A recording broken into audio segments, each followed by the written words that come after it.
Hola, ¿qué tal? Pues bueno, el día de hoy vamos a llegar por fin a la última parte de nuestro recorrido y análisis extenso sobre anglosionismo. En esta ocasión pues es la octava parte ya. Es la octava parte ya después de varias horas de estar analizando este tema. El día de hoy quiero empezar diciendo por qué es que analizamos en gran medida este tema, por qué lo considero importante, por qué creo que es una cuestión que se tiene que seguir em,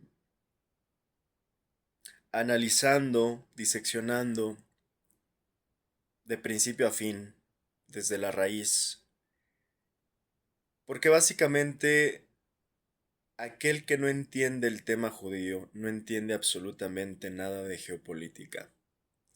Muchos no saben esto, muchos no comprenden esto, muchos no están claros sobre la profundidad de este tema y hasta dónde están sus alcances. Eh, por eso insisto, la verdad es que este tema, anglosionismo, que está ligado y vinculado directamente al tema judío, de todo lo que hemos venido platicando,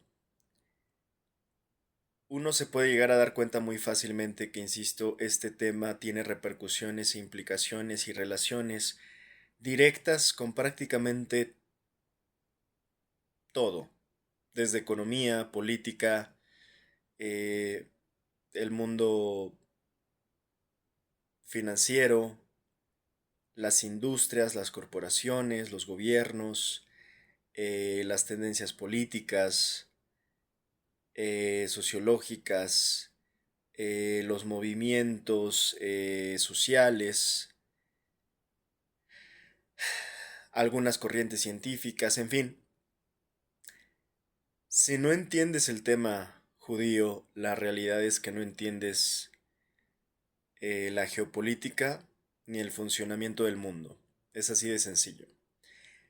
Y no con esto quiero decir que uno tiene que estar a favor, cuando aquí mismo yo he estado analizando el anglosionismo desde una perspectiva crítica, sino que tienes que entenderlo.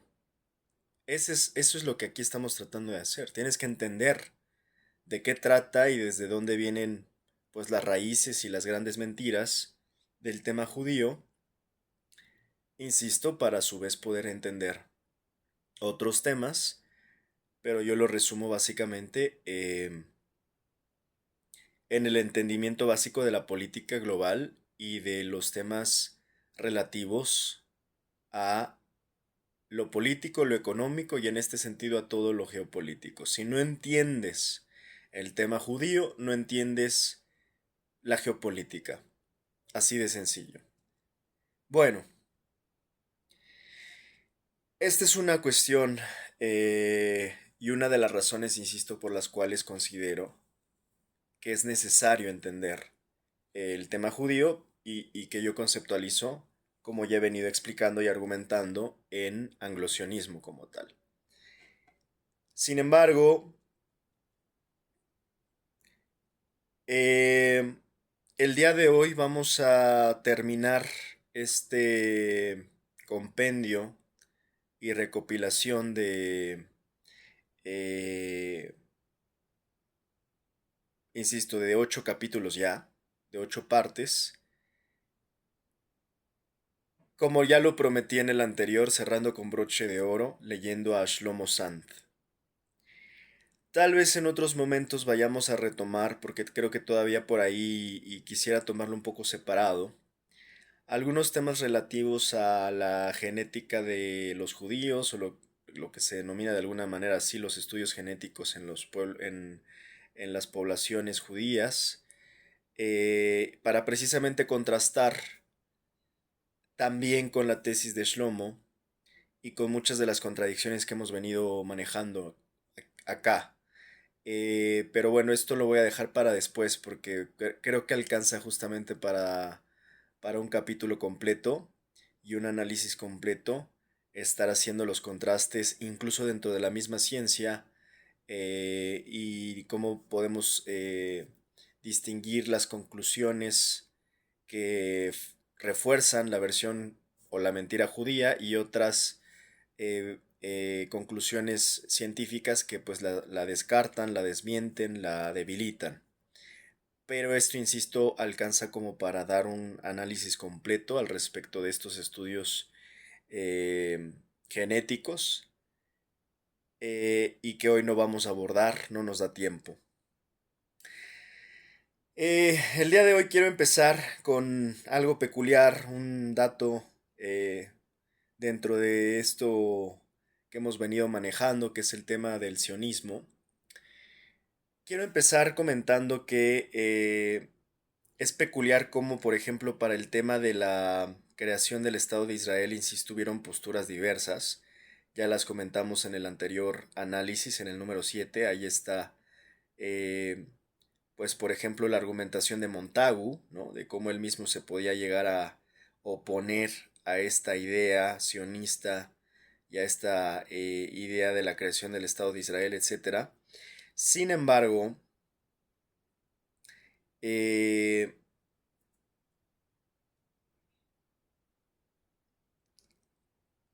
en teoría,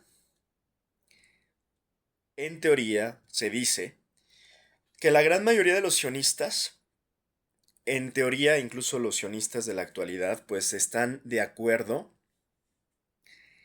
y no solo sionistas, sino supuestamente muchos judíos que vamos a decir que se identifican con el sionismo o que validan y apoyan al sionismo, en teoría coinciden todos en la creación del Estado de Israel. O sea, es una cuestión en cuanto, si no el Estado de Israel, al menos la creación de un hogar nacional judío, ¿no? O sea, si no es propiamente Israel, en ese sentido todos coinciden. Y esa es una postura que es pues muy sencilla de inicio, pero que se empieza a complicar cuando la precisas, porque si bien pueden todos estar de acuerdo en esto, en crear un hogar nacional judío, y que bueno, así fue más o menos el proceso, lo que empezó a complicar ese mismo proceso fue las preguntas obligadas posteriores, que básicamente tiene que ver con, ok, todos están de acuerdo con crear un hogar nacional judío, muy bien, pero ¿qué sigue? Las preguntas obligadas son, ok, vamos a crearlo, pero la pregunta obligada es ¿cómo, cuándo, dónde hay que crearlo? Y esto es lo que generó en gran medida y hasta la fecha creo que sigue generando, nos sigue generando a todo el mundo muchos dolores de cabeza porque creo que no fue una idea muy bien pensada de inicio y peor aún ejecutada. O sea, si de inicio no se pensó bien el proyecto, se ejecutó con las patas. Entonces, nada más para darnos una idea, el Estado de Israel que ahora está, bueno, en esta zona justamente donde, pues, donde está ocurriendo todo el tema con Palestina, y donde desde la fundación del Estado de Israel ha estado habiendo toda una diversidad de problemas y que ellos mismos han generado y provocado a partir del desplazamiento, de la apartheid y bueno, hasta llegar ahora y culminar en el genocidio. Pero lo peculiar es que no solamente se pensó en este lugar, no era la única opción que se estaba considerando, sino que se llegaron a contemplar lugares como Argentina, por ejemplo.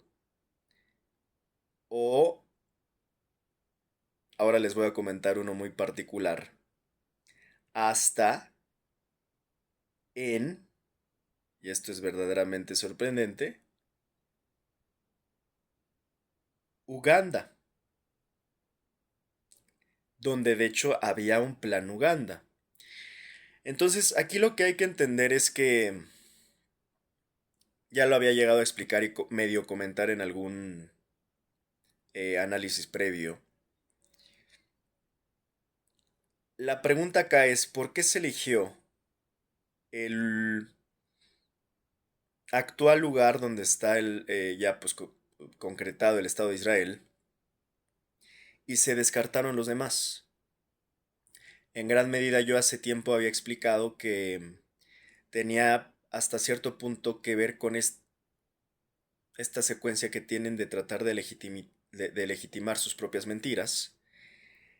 Y pues, por ejemplo, si hoy viéramos que el Estado de Israel está en Argentina, pues no le encontraríamos, si ya de por sí, pues hemos estado desmintiendo toda la gran mentira judía, imagínate todavía un día encontrarte el Estado de Israel en Argentina, ¿no? Pues si ya de por sí hay muchísimas dudas y muchísimas cuestiones fraudulentas y apócrifas de la narrativa judía y de la verdad judía,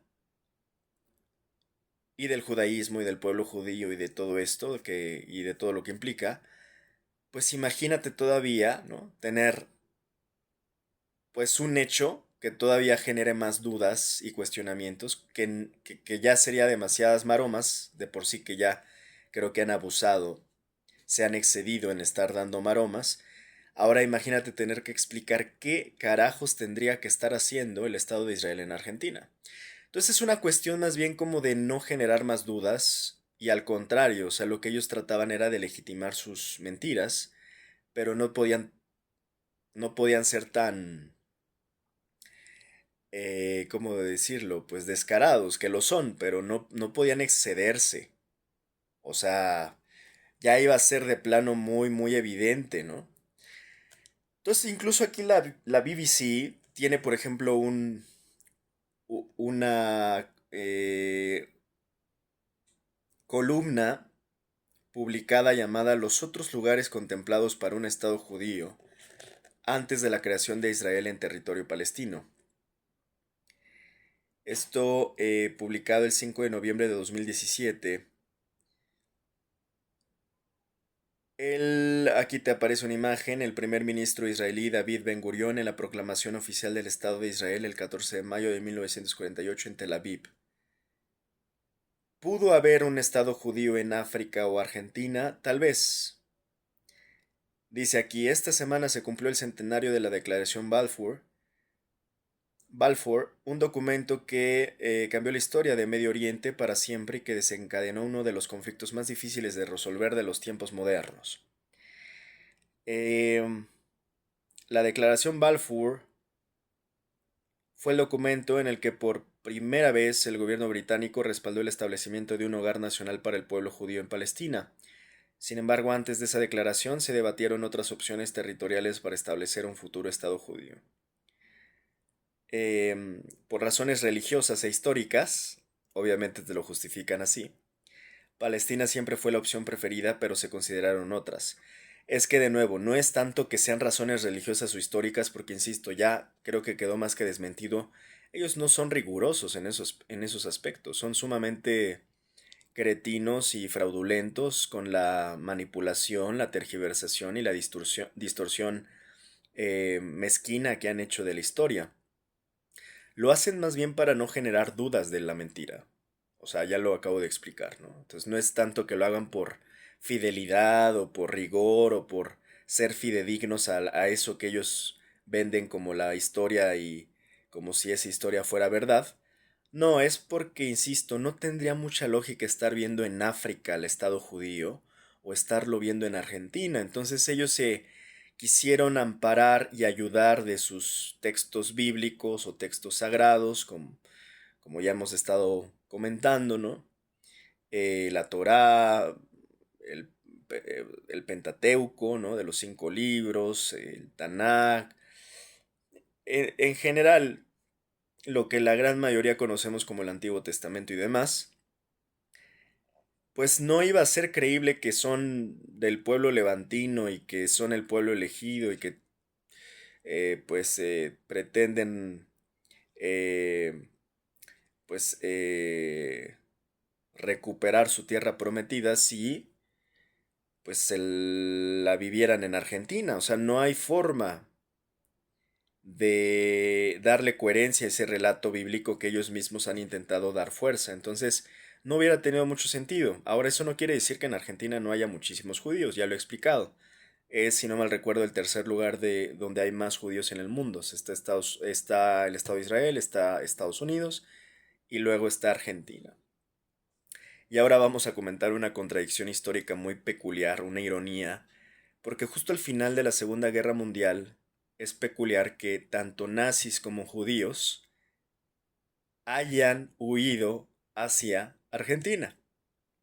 O sea, es una de las ironías históricas más grandes, ¿no? Y muchas veces la gente no conoce esto y no se da cuenta también de muchas trampas y perversiones que hay en la misma historia. Pero bueno, ahora lo vamos a comentar. Entonces, la declaración Balfour fue hecha a través de una carta enviada por el ministro de Exteriores británico Arthur Balfour al barón Lionel Walter Rothschild.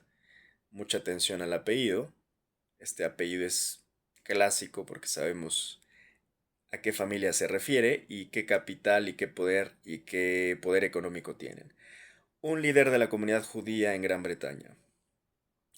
La idea de establecer un hogar para el pueblo judío parte del primer congreso sionista celebrado en Basilea en 1897. En ese primer momento había una línea dentro de los pensadores judíos que considera que lo importante es tener un Estado para que dejen de ser perseguidos. Otros, en cambio, son defensores desde el primer momento de establecer ese futuro Estado en Palestina, argumentando los vínculos históricos del pueblo judío con ese territorio. Esa es la trampa. Por eso hemos venido argumentando todo esto, girando sobre este tema del supuesto origen del pueblo judío, en qué zonas, si realmente son hebreos cananeos, levantinos, como se presumen, o pues ya nada más les quedaron los askenazis judíos de Europa que se fueron a poblar primeramente el Estado de Israel y también que se fueron a poblar a los Estados Unidos. Eso ahora lo vamos a comentar con la tesis de Shlomo Sand. Al parecer pues una foto del texto de la declaración de Balfour, lo voy a leer en inglés. Foreign Office, November 2nd, 1917, 2 de noviembre de 1917. Oficina del Exterior. Dear Lord Rothschild. Estimado Lord Rothschild, aquí se las voy a estar traduciendo yo mismo en tiempo real. I have much pleasure in conveying to you, on behalf of His Majesty Government, the following declaration of sympathy with Jewish Zionist aspirations, which has been submitted to and approved by the Cabinet. His Majesty's government view with favor the establishment in Palestine of a national home for the Jewish people, and will use their best endeavors to facilitate the achievement of this object, it being clearly understood that nothing shall be done which may prejudice the civil and religious rights of existing non-Jewish communities in Palestine, or the rights and political status enjoyed by Jews in any other country. I should be grateful if you would bring this declaration to the knowledge of the Zionist Federation. Bueno, más o menos te está diciendo aquí que están validando, ¿no?, el hogar nacional judío para los judíos, para el pueblo judío, y que van a hacer prácticamente todo lo posible para facilitar el logro de este objetivo, y que se haga todo lo posible para evitar perjudicar los derechos civiles y religiosos también de las comunidades no judías en Palestina y de los derechos políticos y sus estatus disfrutados por los judíos en cualquier otro país. Bueno, pero a fines del siglo XIX, época en la que ese territorio estaba bajo dominio del Imperio Otomano, la tarea parecía imposible. Quizá por eso sobre la mesa también se barajaron otras posibilidades, al menos como un hogar nacional provisional para el pueblo judío. Por cierto, no olviden que la BBC es prensa británica y pues en este sentido en general suelen ser siempre pro judíos y pro sionistas. Ahora, ¿qué pasó con este Plan Uganda? Así se conoce el que fue, según Lisbona, el único plan oficial y serio para establecer un Estado judío en un territorio que no fuera Palestina.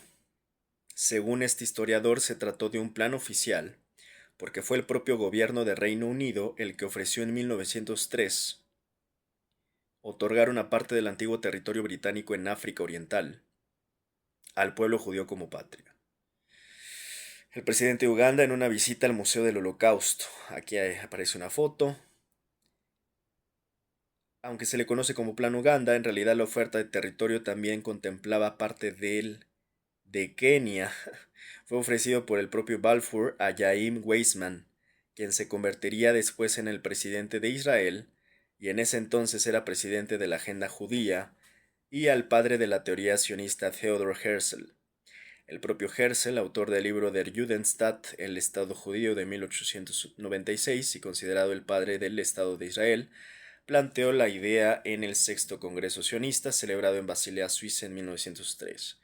El sionismo era un movimiento que abogaba por la creación del Estado para los judíos en el territorio palestino, por lo que la idea de que ese Estado se creara en un lugar diferente generó numerosos debates dentro de la organización sionista, explicó Lisbona. Finalmente dicha posibilidad fue rechazada en 1905, cuando ganó la opción de que el territorio para el futuro Estado judío fuera en Palestina.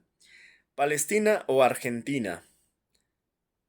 Bueno, la opción de Argentina también apareció en varios textos y fue una corriente defendida por algunos líderes judíos, aunque Lisbona considera que fue más bien una entelequia. El propio Herzl considera Argentina como una posibilidad para un asentamiento masivo de judíos en una parte de su libro Der Judenstaat, bajo el epígrafe Palestina o Argentina, en el que hace referencia al país sudamericano, como uno de los más fértiles de la Tierra, de inmensa superficie, población escasa y clima templado. Leon Pinsker, autor de Autoemancipación, que ya analizamos aquí, de 1882, considerado un texto fundacional del sionismo y que sirvió de inspiración a Herzl para su Estado judío. Me encanta cómo dicen estos eufemismos. Le sirvió de inspiración en lugar de decir lo plagió, ¿no? Fue un defensor de la opción argentina, al igual que Maurice de Hirsch, uno de los impulsores de las colonias judías en América. No olvidemos aquí en Argentina todo el tema del Plan Andinia, de los Lubavitch. Bueno, ya lo estaré comentando ahora que analice el caso de Milei. Pero ya lo he comentado, por cierto, ¿no? En otras ocasiones, cuando analizo precisamente el tema de Argentina, el Plan Andinia, la influencia de los Lubavitch en Argentina, en fin. Así que, insisto, aquellos que quieran seguir tratando de conspiración los hechos históricos, pues que sigan así de perdidos, ¿no? Pensando que todo es conspiración y conspiranoia. Argentina, al igual que Uganda, ofrece una clara ventaja, un vasto territorio vacío en el que no había que expulsar a ningún pueblo ya establecido.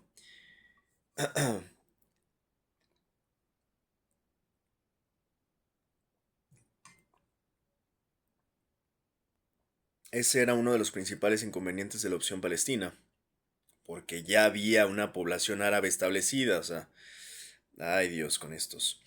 Bueno, de 1893 a 1921 hubo emigraciones importantes de judíos de Polonia, Ucrania, Rusia a Argentina, explica Lisbona, pero no hubo ninguna oferta oficial por parte del gobierno argentino, como si hubo en el caso de la Declaración Balfour por parte del Reino Unido, que sí tenía algún derecho geoestratégico una vez que expulsara a los turcos de lo que sería Palestina.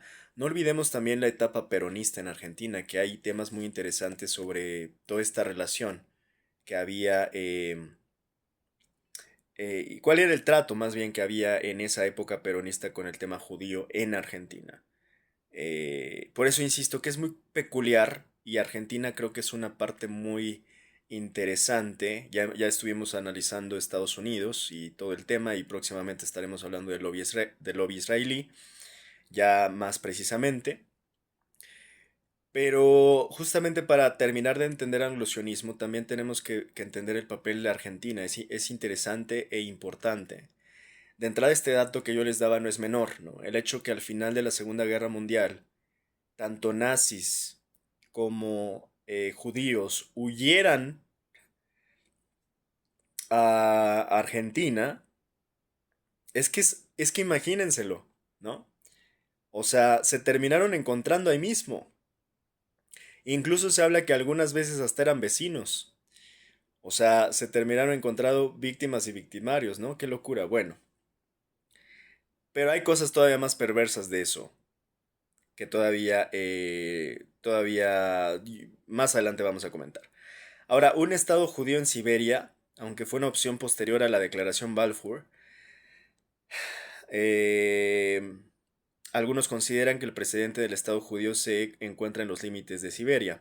Los dirigentes de la antigua URSS entregaron una región a cada una de las naciones que la conformaban, y así en 1934 se creó la región judía autónoma de Birobidzhan, situada en la frontera entre Rusia y China. Por aquí te ponen una fotografía, ¿no?, del archivo de la región judía autónoma de Birobidzhan. Birobidzhan. Aunque miles de judíos se establecieron ahí, la lengua oficial era el yiddish. La idea de crear en este lugar el Estado judío no prosperó, ya que el sionismo era la corriente principal y Palestina su objetivo. En la segunda mitad de los años 30, los líderes judíos de Birobidzhan fueron víctimas de las purgas de Joseph Stalin, de los pogromos y estas cosas, ¿no? Y curiosamente esto tuvo que ver justamente con la generación de las ideas sionistas, que ya comentamos con Leon Pinsker, y que luego, Leon Pinsker, que es autor de Autoemancipación, y que luego, eh, lo voy a decir sin eufemismos, Theodor Herzl se las plagió, ¿no? En su tesis esta de Der Judenstaat, ¿no?, el Estado judío. Bueno, 10 propuestas de Hefter fuera de Palestina. Joseph Othmar Hefter, creador de Nai Judá, Nueva Judea, fue defensor de crear un hogar en forma de Estado para el pueblo judío en el continente americano. Estas ideas todavía no se les van, ¿eh? O sea, de hecho no solo es Argentina quien parece en riesgo, incluso México ya se está hablando que Baja California puede estar en los proyectos sionistas del Estado de Israel. En un panfleto de 1938, Hefter manifiesta su rechazo al movimiento sionista y defiende la creación de un Estado judío en el continente americano. Madres santas que, insisto, son como una plaga. Un barco cargado de refugiados judíos procedentes de Europa llegando al puerto de Haifa durante el mandato británico sobre Palestina en 1947. Y este comentario que acabo de decir, que a algunos les podrá sonar despectivo, pues les invito a que vean los 7 análisis anteriores, por favor, ¿no? O sea, creo que hay suficientes razones para argumentar que sus proyectos han sido proyectos expansionistas, supremacistas, colonialistas y genocidas. Creo que hay suficiente datos históricos a estas alturas para saber que a donde llegan terminan aplicando las mismas fórmulas, y si no, pregúntenle al pueblo palestino lo que han hecho con ellos. Les abrieron prácticamente las puertas y mira cómo los han desplazado, cómo los han exterminado, cómo los siguen asesinando. O sea que si eso no se puede llamar una plaga humana tóxica, pues no sé cómo se les llame. Y eso explica en gran medida, creo, por qué se les ha perseguido y expulsado de todas partes a donde llegan. Y por eso también se ponen tantas resistencias a fin de que no lleguen, obviamente. O sea, insisto, cuando ves tantas... Cuando ellos dicen es que nadie nos quiere, nos han perseguido de todas partes, nos han expulsado de todas partes a lo largo de toda la historia, insisto, yo creo que ya no todo mundo puede estar equivocado. Y mucho menos ellos ser los únicos que tienen la razón. Ahora resulta ellos son los únicos que tienen la razón porque todo el mundo está equivocado con respecto a ellos. Pues a mí no me cuadra. Ya hay, creo, un patrón muy claro. ¿Por qué no se quiere generalmente? Pues a este pueblo hay que ser muy francos. En gran medida por su forma de comportarse, de actuar, de pensar, que ya hemos explicado, ¿no? Una forma supremacista, una forma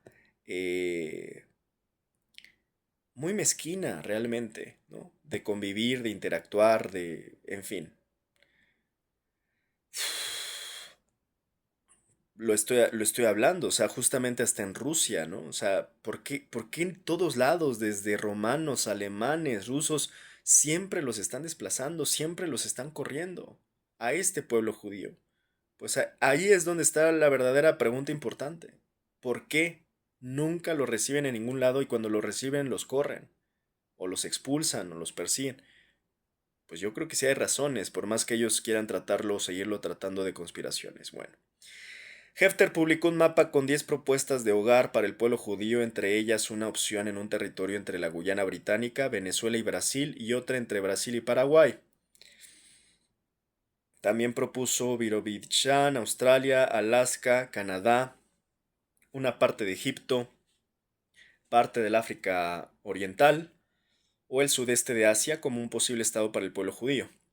Sin embargo, como lo indicó, una vez que se impuso la corriente sionista, ningún otro lugar rivalizó en términos reales con el territorio palestino para ser el hogar del futuro Estado judío. El plan aprobado por la ONU planteaba un régimen especial para la ciudad de Jerusalén.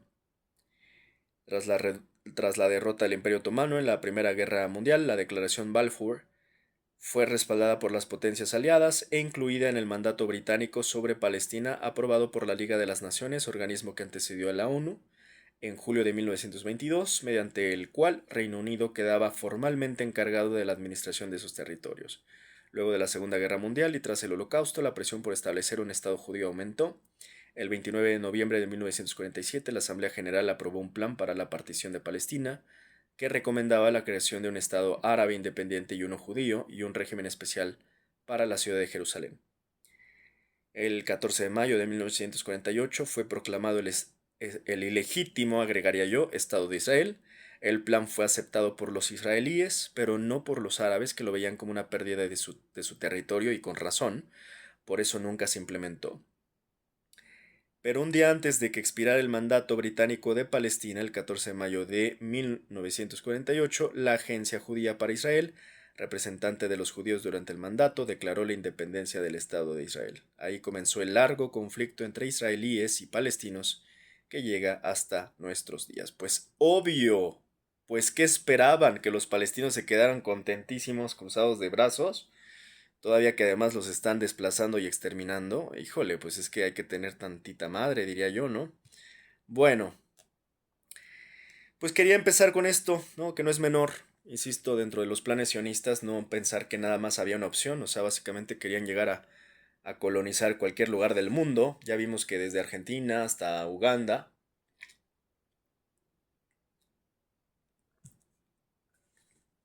E insisto, esto no se queda con la conspiración. O sea, estas cosas hasta hoy siguen siendo plan. En Argentina no se diga, ya acabo de explicar, hasta en México. En Argentina con el plan Andinia. No me acuerdo cómo se llama esta empresa de agua, creo que es Mecorot, la que está, una empresa israelí si no mal recuerdo, sí, sí, es justamente Mecorot, la empresa estatal de aguas de Israel, está expandiendo su presencia en Argentina a través de acuerdos de cooperación técnica.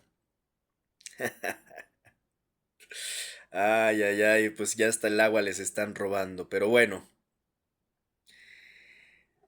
Hay que tener cuidado porque, insisto, una vez que se infiltran, a ver cómo lo sacas. Es más fácil que creo que nos saquen ellos a nosotros que nosotros a ellos. Y hay que tener cuidado porque se quieren colar hasta en México, ¿no? En Baja California y donde les demos espacio, ellos se invitan solos, ellos se meten y después te quieren sacar a ti. Es como este invitado que invitas a tu casa y después te quiere correr, imagínate, así son ellos.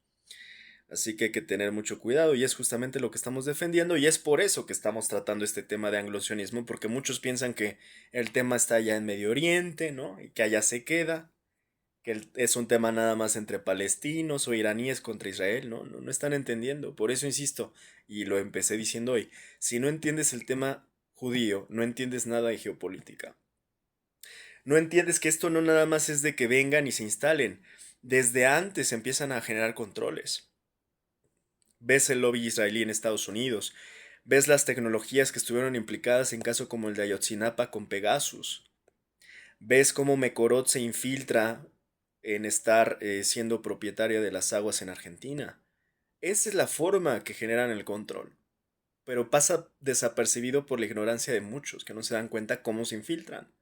Hasta que ya los tienes hasta el cuello y ya no los puedes, insisto, pues básicamente sacar. Bueno, pues quería empezar por ahí.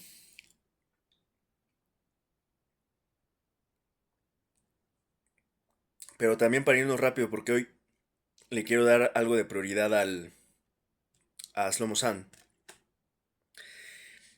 Quiero terminar nada más retomando un poco del anterior análisis y tomar de nuevo un poco parte de eso que comentamos, empezando por Lutero. Recuerden que en la última parte de este séptimo análisis estuvimos comentando todo el tema del sionismo judío, del sionismo cristiano, del dispensacionalismo, de cómo pues esto nos está llevando prácticamente a lugares muy peligrosos en el mundo, ¿no? De estas visiones escatológicas, apocalípticas que están prácticamente como que encontrando puntos en común entre el sionismo judío, con las profecías del sionismo cristiano, en fin, una perra locura. Hay que entender el protestantismo se distingue del catolicismo por querer alejarse de lo que Martín Lutero consideraba tradiciones humanas para volver exclusivamente a la Biblia. Aunque compartan el Antiguo Testamento con el judaísmo, Lutero no era afín al judaísmo. Al contrario, esto es muy importante, por eso digo, la cantidad de críticos del judaísmo es interminable, ¿no? Muchos nada más piensan que fue el pintor austriaco y su libro, ¿no? De su lucha. No fue solamente Adolfo. O sea, que no solamente quieran reducirlo a eso. Es más, ha habido judíos, yo diría que han sido de los más críticos, criticando al propio pueblo judío y al judaísmo. Entonces hay que tener mucho cuidado porque la cantidad de críticas que ha habido sobre el pueblo judío y el judaísmo son interminables. Insisto, este mismo concepto de la cuestión judía ha sido tratado por múltiples autores a lo largo de la historia. Desde la cuestión judía abordada en el enfoque marxista hasta la cuestión judía obviamente abordada en la perspectiva hitleriana, pero otros autores han abordado el tema de la cuestión judía, muchos autores.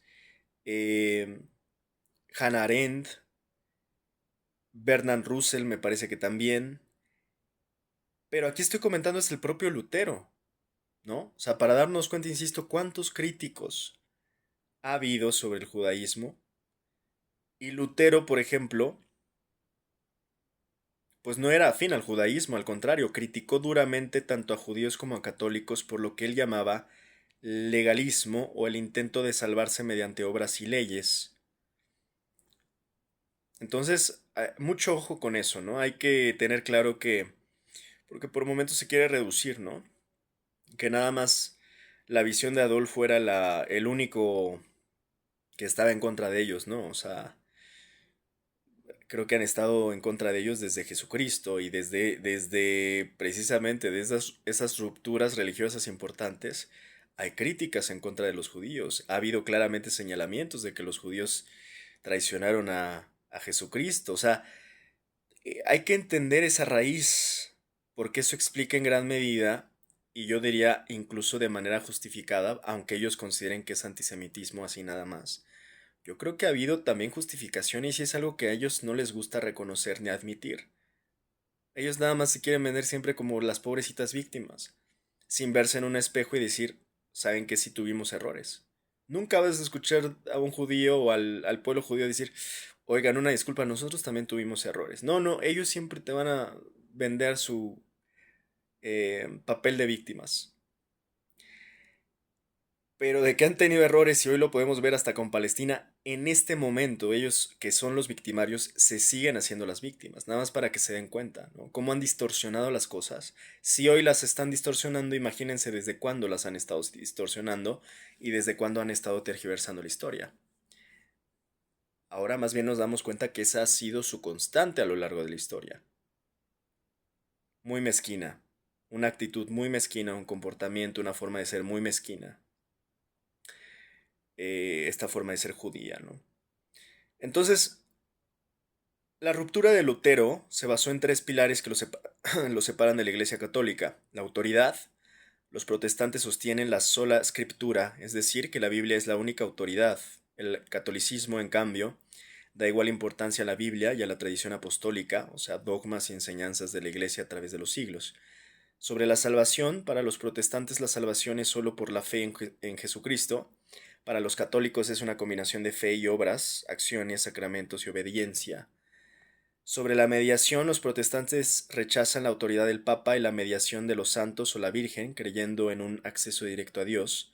El catolicismo mantiene la jerarquía eclesiástica y el papel de María y los santos como intercesores. Aunque los protestantes enfatizan mucho el estudio del Antiguo Testamento, existen diferencias teológicas insalvables que pues realmente no lo vinculan al judaísmo en absoluto. Sobre la figura de Cristo, el cristianismo protestante y católico se basa en que Jesús es el Mesías, ya lo explicamos, ¿no? Mientras que el judaísmo aún lo espera. Lutero y los judíos, hay que entender que aunque Lutero tradujo el Antiguo Testamento desde el hebreo original y defendió su importancia como fuente divina, fue muy, muy hostil hacia los judíos de su tiempo. ¿Casualidad? Insisto, la historia se repite y se repite con el tema judío, la cuestión judía. Ay, ay, ay, los judíos. Al final de su vida escribió tratados antisemitas porque ellos no se convirtieron al cristianismo bajo su nueva interpretación. Insisto, les encanta etiquetar a todo aquel que critica el judaísmo, ¿no? De antisemita, que ya, pues, creo que ridiculizamos ese término, ¿no? No tiene ninguna relevancia porque de inicio es fraudulento e impreciso el concepto de antisemitismo. Ya lo explicamos mil veces. Ahora, la ley versus la gracia. La gracia. Lutero atacaba el judaísmo porque creía que se enfocaba demasiado en cumplir la ley. Su teología se basa en que la ley del Antiguo Testamento solo sirve para mostrar al hombre que es pecador, pero que la gracia del Nuevo Testamento es la única que lo salva. Interesante el enfoque, ¿no? Hay una diferencia en las Biblias, un detalle visual de su base es el número de libros. En la Biblia católica, que tiene 73 libros, incluye 7 libros deuterocanónicos en el Antiguo Testamento. En la Biblia protestante tiene 66 libros. Lutero decidió usar el canon judío para el Antiguo Testamento, eliminando esos 7 libros porque no estaban en la Biblia hebrea original. 66, ¿no? Vaya nombre. Vaya nombre, vaya número. Bueno, eh, el sionismo cristiano, ya lo explicamos, es un movimiento mayoritariamente evangélico que sostiene que el retorno del pueblo judío a la tierra prometida y el establecimiento del Estado de Israel son el cumplimiento de profecías bíblicas. Aunque Martín Lutero fue hostil hacia el judaísmo en su madurez, este movimiento se vincula con el protestantismo a través de una interpretación teológica posterior llamada dispensacionalismo, la cual se popularizó en el siglo XIX. Insisto, aquí la gran trampa es que cada quien interpreta a su manera y hacen un sinnúmero de reinterpretaciones de la interpretación de la interpretación de la interpretación. Este es un pinche cuento de no acabar. Cada quien interpreta lo que quiere. La segunda venida, muchos evangélicos creen que el regreso de los judíos a Israel es una condición necesaria para que ocurra el regreso de Jesucristo. Dualidad Israel-Iglesia. A diferencia del catolicismo, que históricamente se ha visto como el nuevo Israel, el sionismo cristiano enseña que Dios todavía tiene un plan y promesas geográficas específicas, Madre Santa.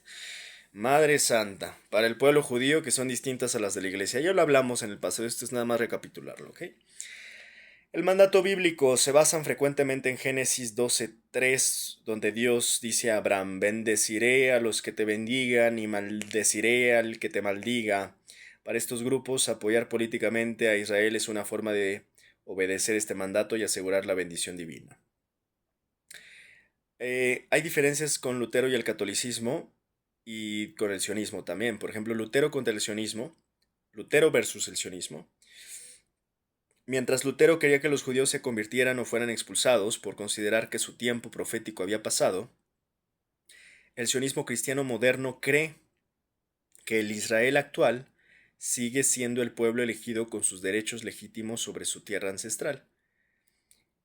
En el catolicismo, aunque existen católicos sionistas, la Iglesia católica tradicionalmente ha tenido una postura más cautelosa o crítica, enfocándose más en la justicia para todas las personas en la región y no viendo al Estado moderno de Israel como un cumplimiento profético directo.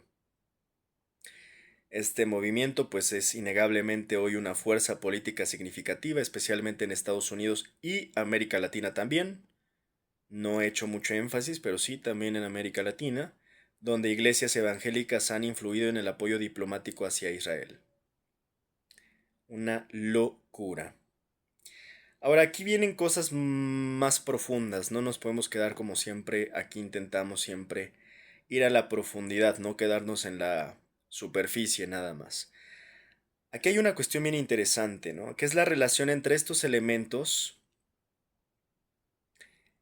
que además es un choque ideológico durante la Guerra Fría, mientras la teología de la liberación, y ya lo abordaremos en algún momento este concepto, buscaba transformar la realidad social desde la Iglesia Católica.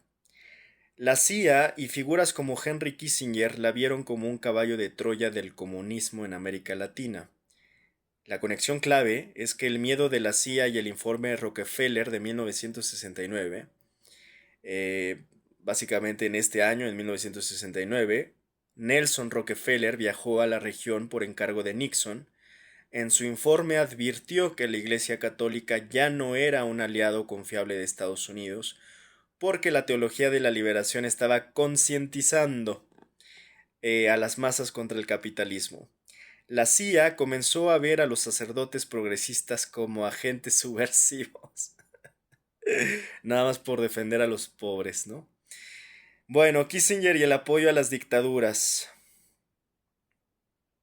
Como secretario de Estado, Henry Kissinger aplicó una política de realismo que priorizaba la estabilidad contra el avance soviético. Bajo su mando, por eso no es casualidad, también fue una época de dictaduras, evidentemente. En América Latina, evidentemente, no es casualidad, ¿no? Las dictaduras chilenas, argentinas, no, aquí nada es casualidad. Y aquí la CIA, por eso digo, cada que se aparece la CIA, cuidado, porque la CIA no es una santa, la CIA es sucia, muy sucia. Ya la he analizado muchas veces, ¿no? Bueno, bajo su mando, la CIA, me refiero al mando de, como secretario de Estado de Henry Kissinger, financió grupos conservadores, se apoyó a sectores religiosos tradicionales como el Opus Dei en Chile para contrarrestar a los sacerdotes de izquierda, el Plan Banzer en 1975. La CIA colaboró con el dictador boliviano Hugo Banzer para elaborar este plan que consistía en perseguir, arrestar y expulsar a sacerdotes y monjas que defendieran la teología de la liberación.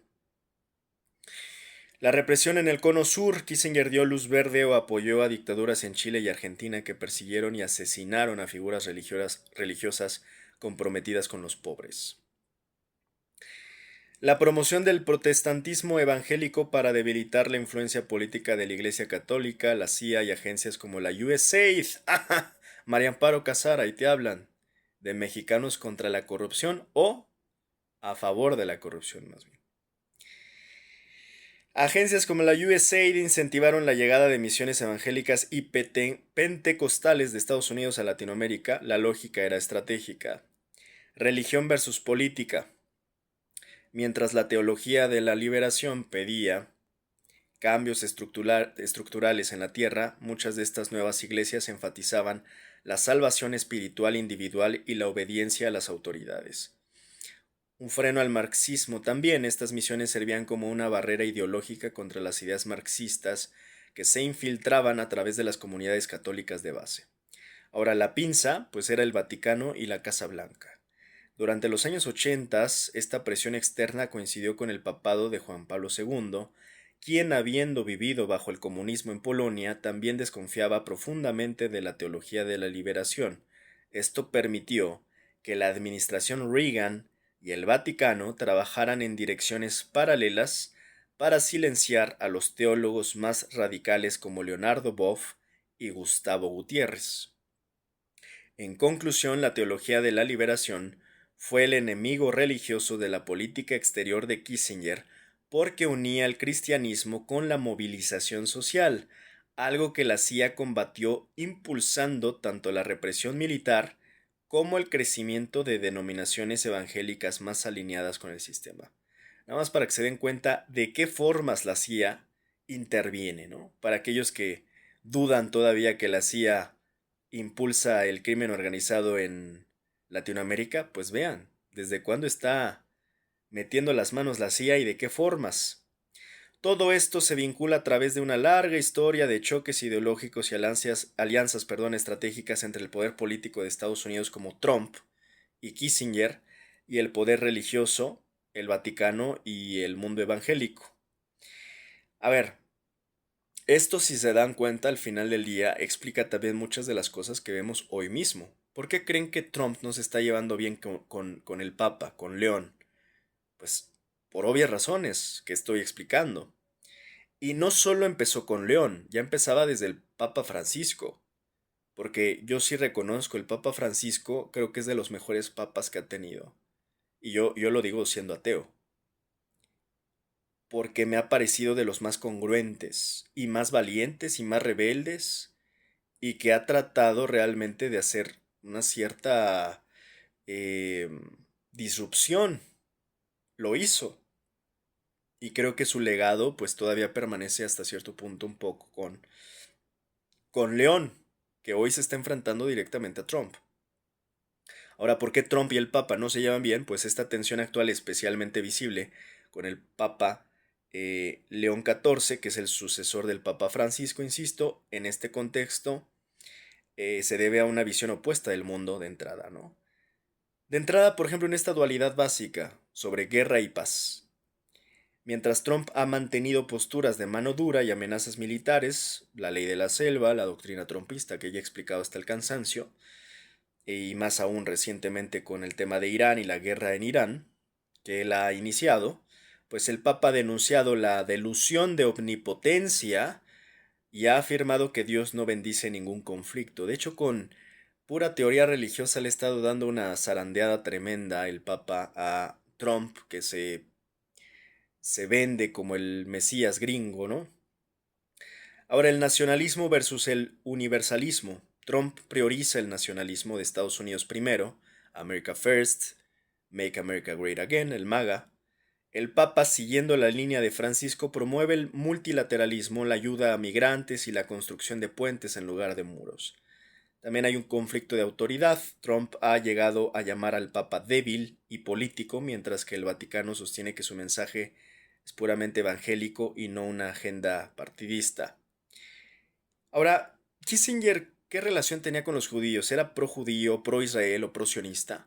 Pues lo único que sí sabemos es que Kissinger entendía mejor esa relación que lo que ahora entiende el actual gobierno de los Estados Unidos encabezado por Donald Trump y todos sus secuaces. Muy miopes, por cierto. Kissinger, sí hay que reconocerle, tenía talento, era un animal político, bélico, astuto, un tiburón de la política y de la geopolítica que entendía perfectamente y sabía mapear perfectamente los intereses geopolíticos en el mundo. Lo que hoy hay es, yo diría, un séquito de improvisados estandoperos que pretenden ser el gobierno de los Estados Unidos, pero de Kissinger están muy lejos. Henry Kissinger tuvo una relación compleja y puramente pragmática con su identidad y con Israel. En cuanto a la identidad, aunque era un refugiado judío que huyó de los nazis, Kissinger declaró: primero soy estadounidense, segundo secretario de Estado y tercero judío. Y me parece muy interesante ese orden en que él mismo pone desde su identidad personal las prioridades, ¿no? No era un sionista ideológico, de hecho la comunidad sionista a menudo sospechaba de él. Israel como ficha de ajedrez. Para Kissinger, Israel era una herramienta estratégica para frenar la influencia de la Unión Soviética en el Medio Oriente. Presión sobre Israel: no dudó en presionar a Israel para que cediera territorios a Egipto y Siria tras la guerra de Yom Kippur en 1973 para ganar aliados árabes y estabilizar la zona bajo el control de Estados Unidos. Aquí hay un tema bien espinoso y peculiar, que es no tan conocido. La pregunta es, ¿el Vaticano apoyó a Alemania en la Segunda Guerra Mundial? ¿Ustedes qué dicen? ¿Sí o no?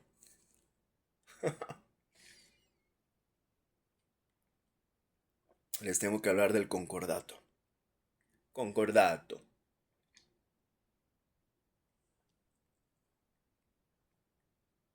Muchos no conocen este tema.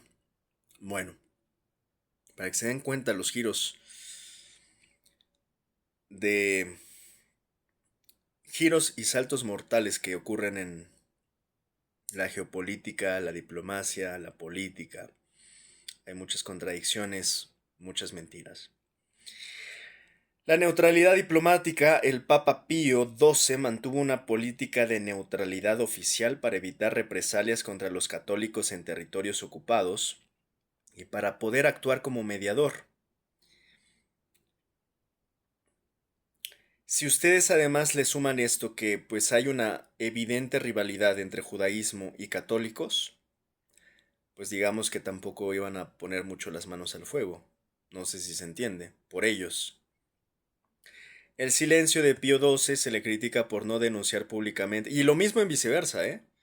Por eso es que también yo he estado mencionando cómo es que judíos hoy se ha visto como un judío atacó a una monja, o como un judío estaba, creo que con un hacha o con un martillo, eh, en Israel me parece, o Líbano, no me acuerdo si fue en el Líbano, destruyendo la figura de Jesucristo, ¿no? Nada más para que se entienda que, insisto, desde cuándo se remontan estas diferencias tan fundamentales que yo diría no solo se queda en diferencias doctrinales, esto ha generado odio, no admitido, yo diría, de ambas partes, ¿no? De católicos a judíos, de judíos a católicos. Bueno, el silencio de Pío XII se le critica por no denunciar públicamente el holocausto de manera contundente.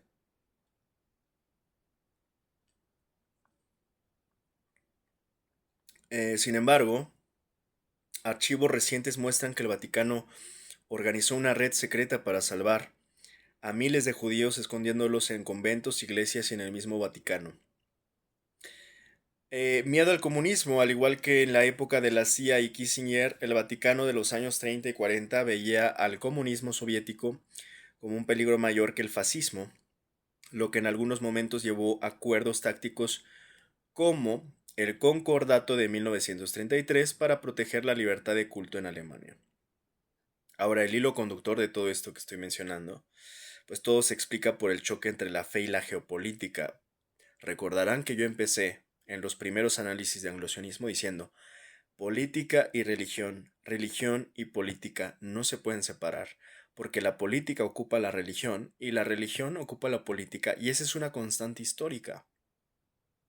Desde que existe la política y desde que existe la religión, se usan mutuamente. Y por momentos ya no sabes dónde está la línea que separa la religión de la política y la política de la religión. Porque el que es religioso hace política y el que es político a veces ocupa la religión.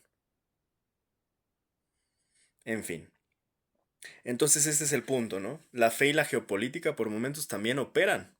La fe como un factor de la geopolítica. Y esto es lo que ocurre. Kissinger y la CIA impulsaron el protestantismo evangélico en América Latina para frenar el catolicismo rebelde, esta teología de la liberación, porque este último amenazaba sus intereses económicos. Trump se apoya hoy en ese mismo bloque evangélico, nada más para ver el vínculo al día de hoy. Ese vínculo de aquel entonces se relaciona directamente con lo que ocurre al día de hoy, con Donald Trump, que se apoya, insisto, hoy mismo en ese mismo bloque evangélico, sionismo cristiano, que ya explicamos, que ve a Israel como un mandato bíblico, lo que lo pone en rumbo de colisión con un Vaticano que hoy es más crítico con el uso de la fuerza militar y el nacionalismo extremo, que bueno, ya sabemos los nacionalismos extremos, sobre todo de naciones supremacistas, racistas, colonialistas, imperialistas, hacia dónde lleva, pues generalmente termina siempre en el fascismo. Y la historia se repite, y se repite, y se está repitiendo. Ahora, entonces, el concordato, este famoso concordato, y es famoso curiosamente, pero muy pocos lo conocen. Famoso para los, ¿cómo le llaman? para los entendidos, para los documentados, para los informados, ¿no? El Concordato del Reich de 1933 es el documento central de esta controversia, pero su intención y su resultado son temas de intenso debate histórico. ¿Qué fue el Concordato de inicio de cuentas? Fue un tratado firmado entre la Santa Sede bajo el Papa Pío XI y el gobierno de la Alemania nazi, eh, representado por Franz von Papen. Entonces, fue un tratado firmado entre la Santa Sede bajo el Papa Pío XI, no 12, 11, y el gobierno de la Alemania nazi representado por Franz von Papen. Fue el primer reconocimiento internacional importante para el régimen de Adolfo, lo que le dio una legitimidad moral enorme justo cuando empezaba a consolidar su poder. Ahora, ¿por qué lo firmó la Iglesia? Este apoyo táctico, apoyo, pues no fue un apoyo a la ideología nazi que el Vaticano consideraba pagana y peligrosa, sino un intento de supervivencia. Esa es la justificación, claro, ¿no? Miedo de nuevo al comunismo, ¿no? Al igual que Kissinger décadas después, la Iglesia temía mucho más al ateísmo soviético. Veían en Adolfo un muro contra el avance del comunismo en Europa, ¿no? Este fantasma comunista que hasta la fecha no supera a nadie. Ven comunismo en todas partes, ¿no? O sea, ven fantasmas y gente muerta en todas partes algunos, otros ven comunismo en todas partes. Bueno, el fantasma comunista siempre es la vieja confiable, ¿no? Es el as bajo la manga, la carta que se guardan y utilizan cada que pueden. Comunismo, comunismo, comunismo. Protección de instituciones a cambio de que la iglesia... Una pregunta muy válida es, ¿por qué les da tanto miedo el comunismo? Si ustedes mismos dicen que fracasa, ¿por qué les da miedo entonces? Pues dejen que fracase solo. ¿Qué necesidad de bloquear económicamente a los países que intentan ser comunistas? Si de cualquier manera va a fracasar el modelo económico del comunismo, entonces, ¿cuál es la necesidad de bloquear a aquellos países que intentan ser socialistas y luego comunistas? ¿Cuál es el punto entonces? Si de todas maneras no funciona el comunismo, ustedes mismos dicen, ¿no?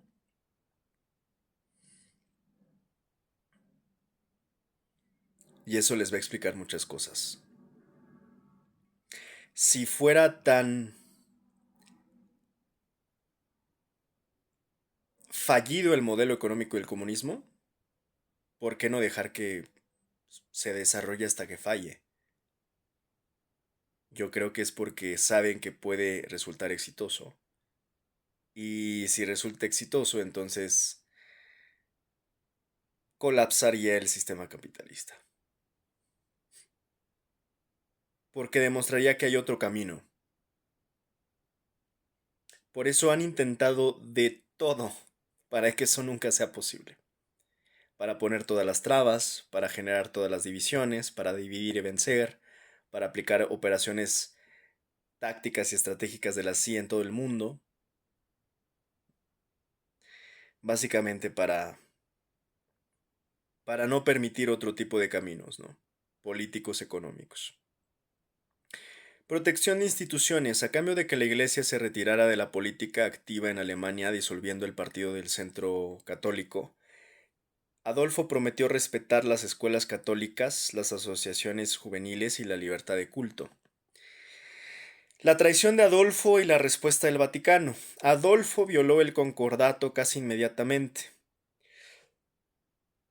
persiguiendo a sacerdotes y cerrando escuelas. Esto llevó a que en 1937 el Papa publicara la encíclica Mit brennender Sorge, con ardiente preocupación, la cual fue escrita en alemán, no en latín, para que todos la entendieran.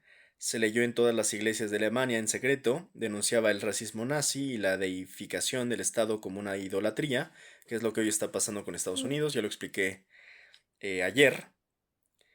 El problema es que ya se está tomando a Estados Unidos como un país mesiánico. No es solamente Trump, el presidente mesiánico gringo, sino al propio Estados Unidos como un país mesiánico, así como el Estado de Israel, claramente.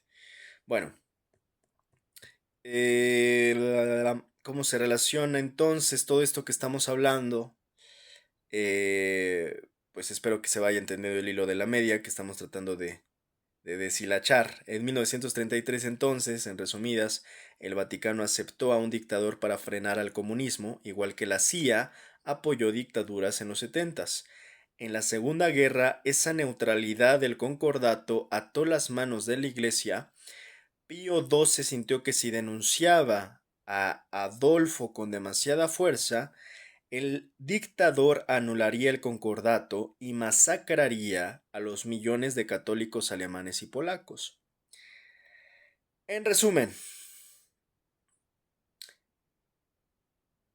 tal vez no fue del todo un apoyo ideológico, del todo, sino que fue un pacto de no agresión, que salió mal. Es parecido a este pacto,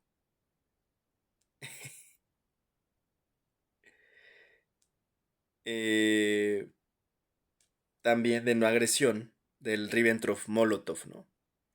Nada más que este fue firmado el 23 de agosto, que fue un tratado de no agresión entre la Alemania nazi y la Unión Soviética. En un contrafactual sería bien interesante saber qué hubiera pasado si en lugar de pelearse se hubieran unido contra Estados Unidos, ¿no? Que es lo que justamente Estados Unidos nunca ha permitido, que Alemania y Rusia se unan contra ellos. Ese es el punto de la CIA. Y de la CIA, porque, bueno, en este caso hablo de cómo la CIA interviene, pero no olvidemos que hay agencias. Dentro del anglosionismo hay agencias de inteligencia y cada uno tiene su propia agencia de inteligencia que hacen más o menos lo mismo. Dividir y vencer, intervenir, interferir, generar conflicto, desestabilización. Desestabilización. Estados Unidos tiene la CIA, Reino Unido el MI6, el Estado de Israel el Mossad, en fin.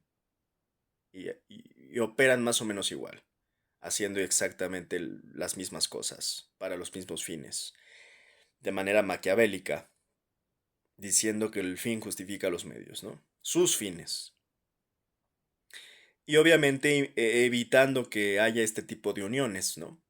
Para ellos siempre ha sido indeseable una unión entre Alemania y Rusia, por supuesto, porque eso pondría en riesgo el poderío anglosionista.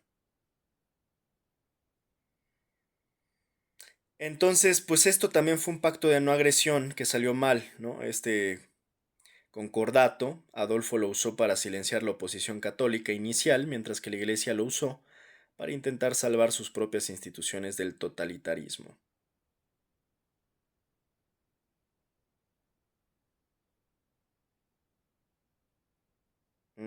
Ya vamos terminando. Le voy a meter un poquito de acelerador para ya llegar a Shlomo. Eh,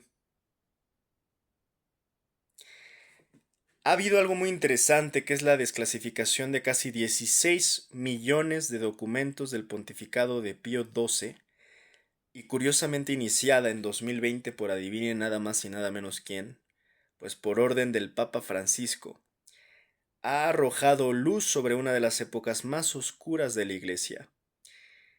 De hecho, no sé si esto tenga que ver con esta película que acaba de salir, la de Cónclave. No sé si esté por ahí medio ligado, que está muy interesante, por cierto, la película de Cónclave. Si no la han visto, se las recomiendo. Entonces, ¿qué es lo que han arrojado esto? Pues ha sido, insisto, ha arrojado luz sobre una de las épocas más oscuras de la Iglesia. Los hallazgos confirman que la postura del Vaticano no fue de ignorancia, sino de un silencio calculado y atormentado. Y bueno, ya ni hablamos de todos los casos de, ya sabemos qué, que empieza con P, ¿no? De PDF. Y de hecho también he recomendado muchas veces esta película que se llama... se me fue. Eh,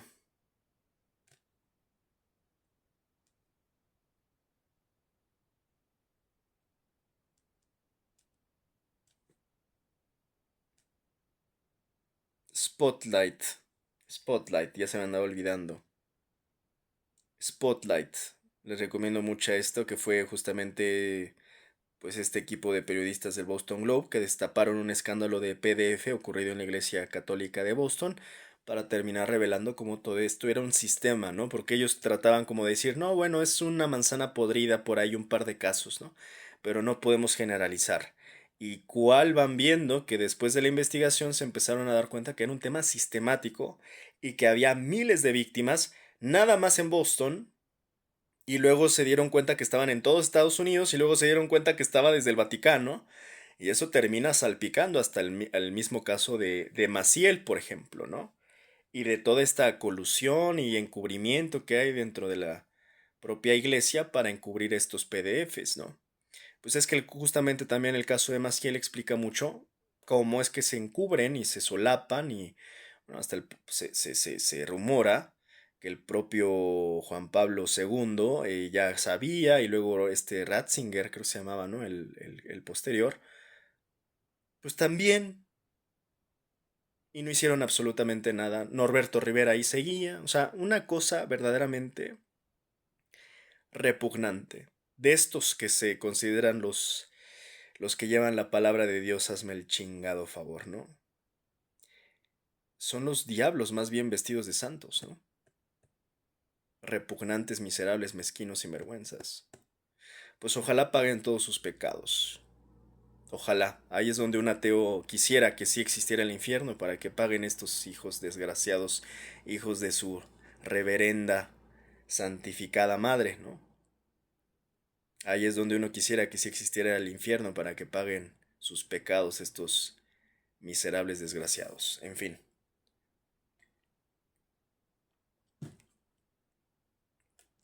Perdón, perdón. Volviendo.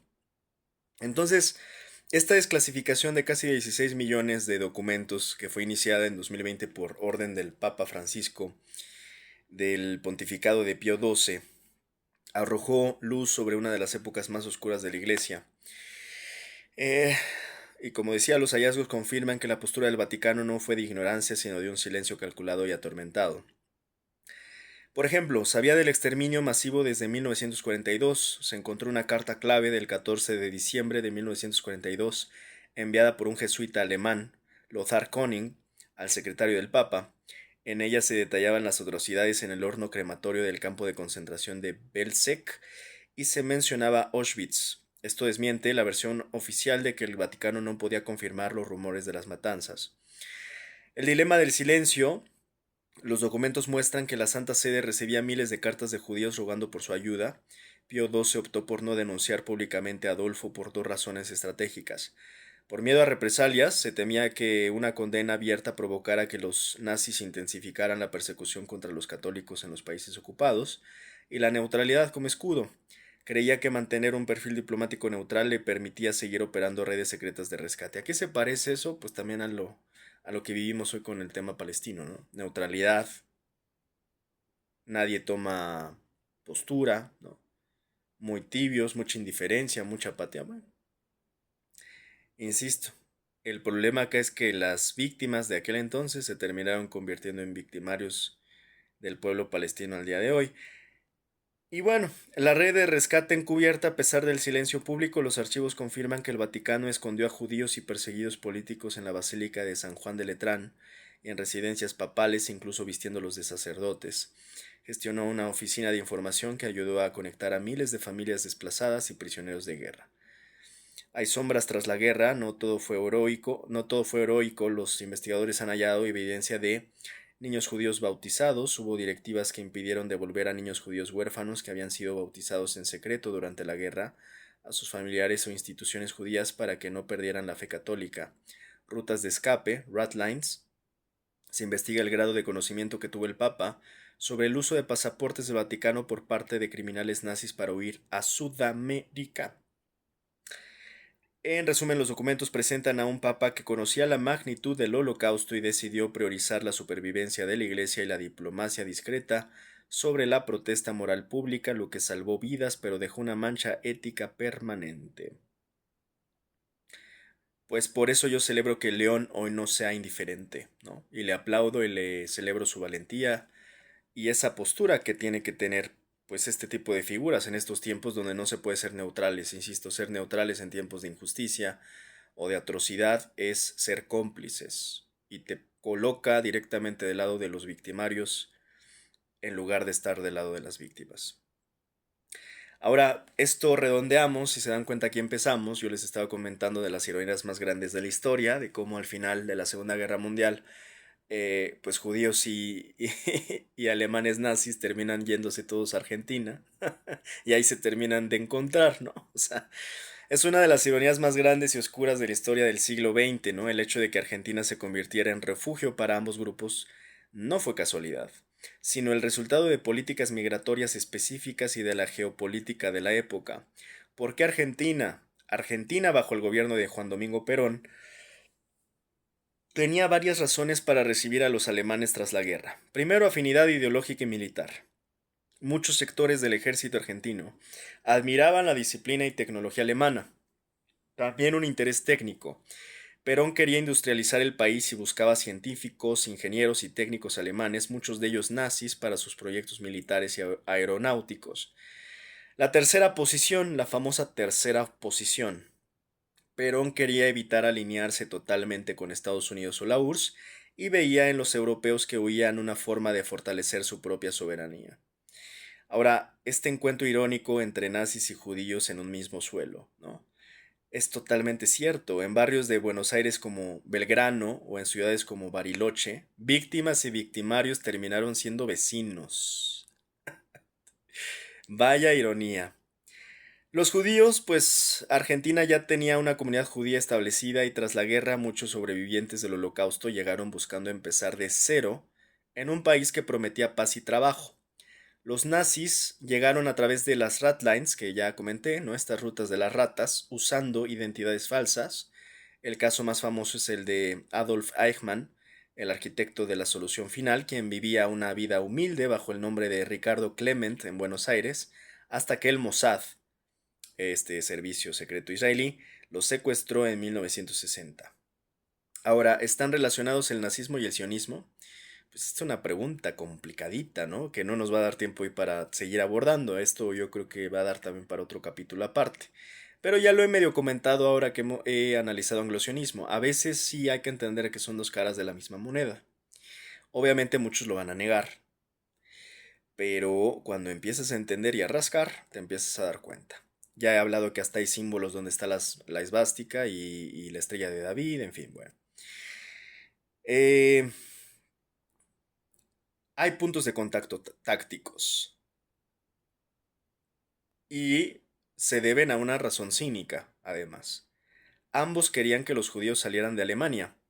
Y esto que yo acabo de leer ahora, o sea, esto que acabo de decir, ambos querían que los judíos salieran de Alemania, se acuerdan que tiene que ver con las ideas sionistas del propio Theodor Herzl. Si se acuerdan, ¿no? Que he venido insistiendo que Herzl no quería combatir el antisemitismo. Él usó el antisemitismo y él mismo reconoció que iba a ser su mejor aliado, iban a ser mejores amigos, antisemitas del sionismo, porque tenían esta intención, querían que los judíos salieran. Por eso insisto, tengan cuidado porque hay que entender bien cómo funcionó todo esto. El acuerdo de Havara en 1933 fue un pacto entre el gobierno nazi y organizaciones sionistas en Palestina. Permitía a los judíos alemanes emigrar a Palestina entregando sus bienes al Estado alemán. A cambio, Alemania exportaba productos a Palestina para compensar parte del valor de esos bienes. El motivo nazi: querían Alemania libre de judíos, Judenrein. Se escribe Judenrein. El motivo sionista, pues querían salvar vidas y poblar el futuro Estado de Israel. Por eso digo, Herzl jugó con eso. Y muchos no lo entienden. O sea, dicho de manera más precisa, porque como que tal vez algunos no me lo entiendan. Siendo muy claros, Herzl se alió con los intereses nazis. ¿Capichi? Bueno, en este sentido, se dio cuenta que había conjunción y alineamiento de intereses, porque tenían los mismos intereses. Y estaban ocupando ambos el antisemitismo para, irónicamente, expulsar a los judíos de Europa y llevarlos, y como ya digo, encorralarlos, ¿no? Casi llevarlos a los judíos y meterlos a un corral en el Estado de Israel. Por eso es que había judíos como Montagu que argumentaban que el propio sionismo era antisemita. ¿Ya? ¿Se va entendiendo? Bueno, espero se haya entendido porque ya lo he explicado bastante, ¿no? Desde el anterior análisis lo vengo explicando. Bueno, esto genera una paradoja, obviamente, una ironía, una contradicción. Es la paradoja del sionismo cristiano, también como mencionamos antes, pues ya algunos grupos cristianos apoyan el sionismo hoy porque creen que el retorno de los judíos a Israel acelera el fin del mundo, una idea que algunos críticos consideran que tiene tintes de antisemitismo teológico, porque en esa profecía los judíos tendrían que convertirse o morir. Ay, ay, ay. Bueno, allá ellos y sus profecías y sus chaquetas proféticas. Bueno, ¿cuál es el vínculo final? Pues lo que une a la CIA, a Kissinger, el Vaticano y la huida a Argentina, pues es el pragmatismo, básicamente, ¿no? O sea, y yo diría el sionismo es pragmatismo. O sea, el sionismo herzeliano es puro pragmatismo, es pragmatismo puro. Si estoy diciendo que él mismo se alió con pues los intereses nazis a fin de alinearlos al sionismo, pues qué más les digo. El Vaticano ayudó a escapar a nazis por miedo al comunismo. Argentina recibió a nazis por tecnología y a judíos por su capital humano. Estados Unidos, a través de la CIA, reclutó científicos nazis en una operación llamada Paperclip para ganar la carrera espacial y armamentista contra los rusos. Imagínate, Estados Unidos reclutando a científicos nazis. Ay, ay, ay. Está muy interesante, por cierto, este secuestro de Eichmann. Creo que hay ya hasta películas en Argentina. Y también esto cambió la relación entre Israel y los países latinoamericanos que daban refugio a nazis. Al final, insisto, no es más que conjunción de intereses políticos, económicos, geopolíticos. Finalmente eso es lo que es, ¿no? Por último, ya para ir cerrando, ya lo comenté, nada más lo refuerzo. Herzl, que es el considerado el padre del sionismo, no buscaba curar, insisto, y que quede claro, el antisemitismo en Europa, sino que llegó a la conclusión de que era un fenómeno inevitable y permanente. Y aquí es donde su estrategia se vuelve pragmática y para algunos, francamente, yo diría controversiales. Controversial es poco, es hipócrita. El antisemitismo como un motor o un catalizador. Herzl utiliza el antisemitismo y lo considera una fuerza política útil. En este libro suyo, Der Judenstaat, argumenta que el antisemitismo de las naciones europeas sería el impulso necesario para que los propios gobiernos ayudaran a los judíos a irse. Su lógica era que si los gobiernos europeos nos odian y no nos quieren aquí, serán nuestros mejores aliados para facilitarnos la salida y ayudarnos a establecer nuestro propio Estado.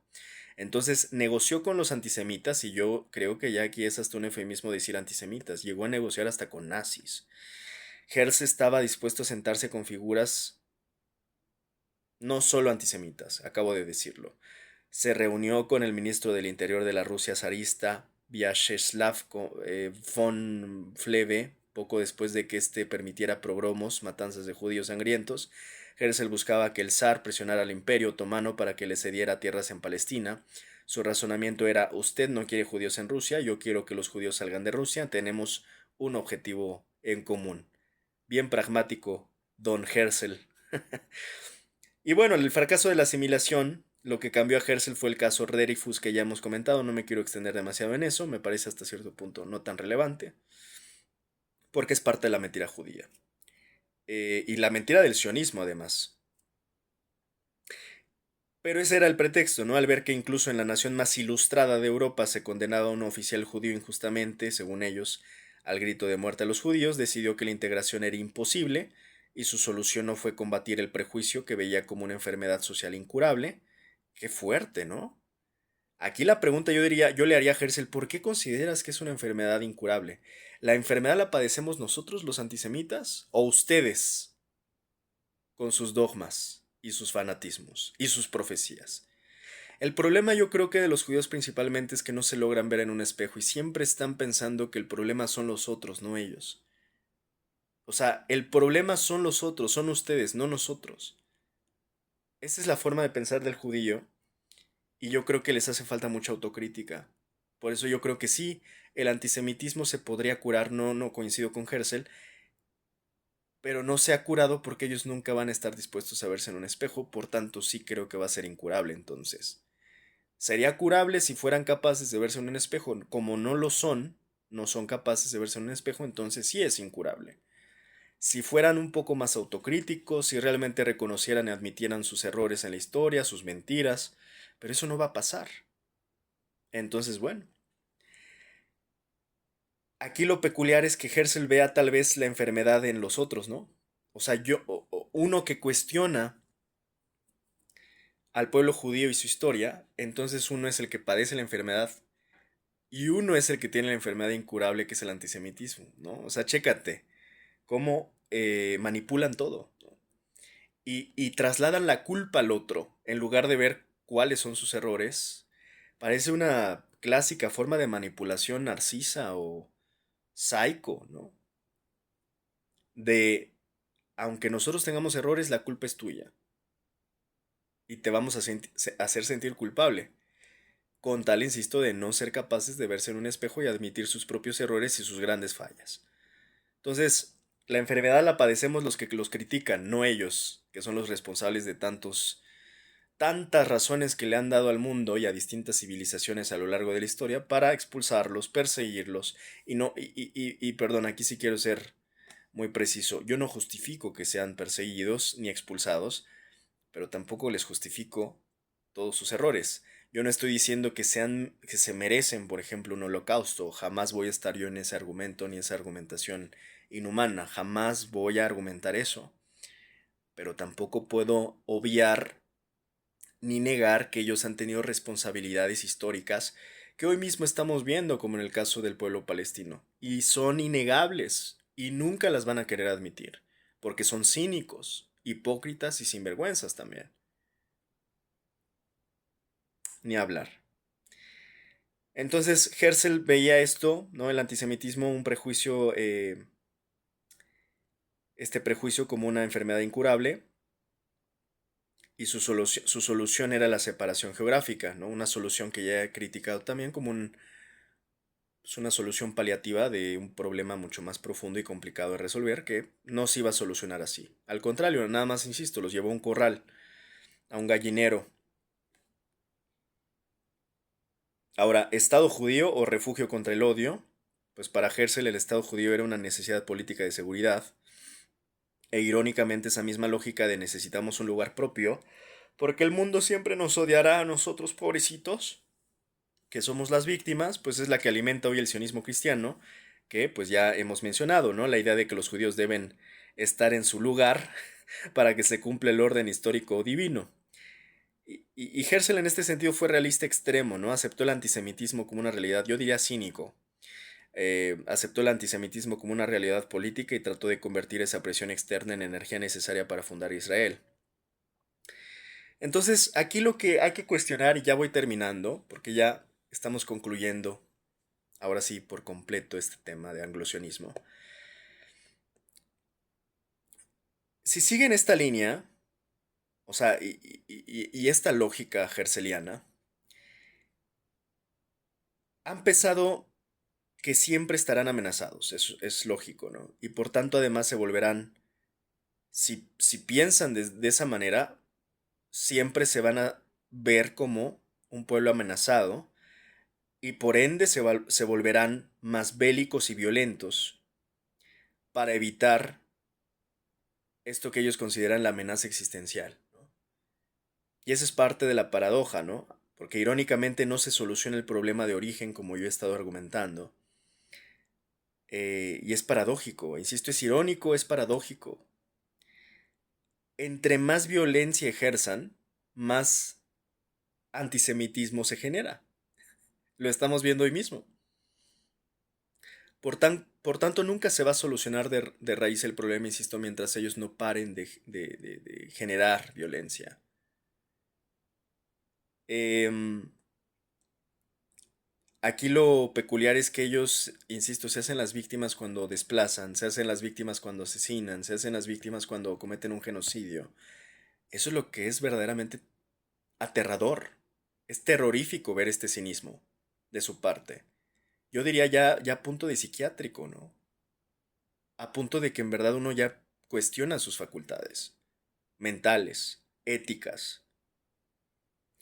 Entonces no se soluciona el raíz del problema y la propuesta sionista de Herzl fue tan solo una solución parcial o paliativa donde se encapsulan, pero aún así seguirá existiendo antisemitismo cuando salgan de su burbuja.